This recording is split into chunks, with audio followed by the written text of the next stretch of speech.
Bonjour à tous. Alors vous connaissez peut-être le Pokémon Axolotl. Eh bien je vais vous montrer que ce petit animal existe réellement. Il s'agit de l'axolote. Alors en voici un premier spécimen qui est sous sa forme classique et un autre sous sa forme albinos.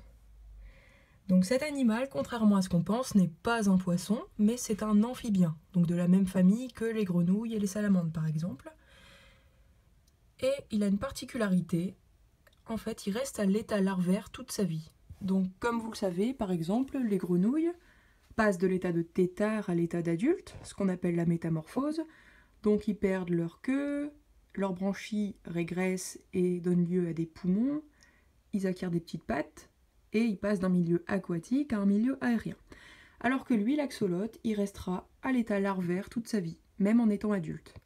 Donc comme vous le voyez ici, il a des petites branchies, mais externes, contrairement aux poissons qu'on a vus en classe, qui ont des branchies internes, protégées par l'opercule.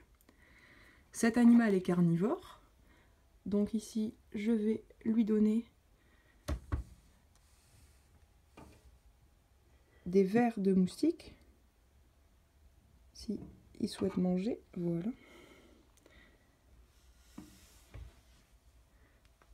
Alors, cet animal est endémique du Mexique, c'est-à-dire qu'il vit dans un seul endroit dans le monde, dans les lacs d'altitude du Mexique.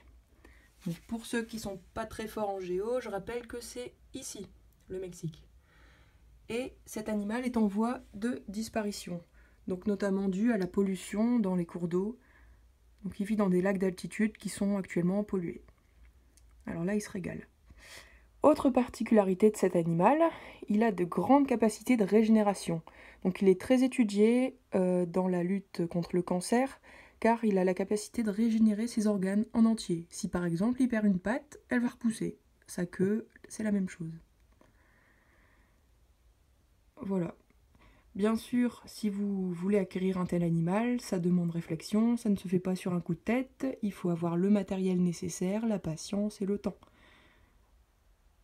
Voilà, j'espère que cette petite vidéo vous a plu, et on vous dit au revoir.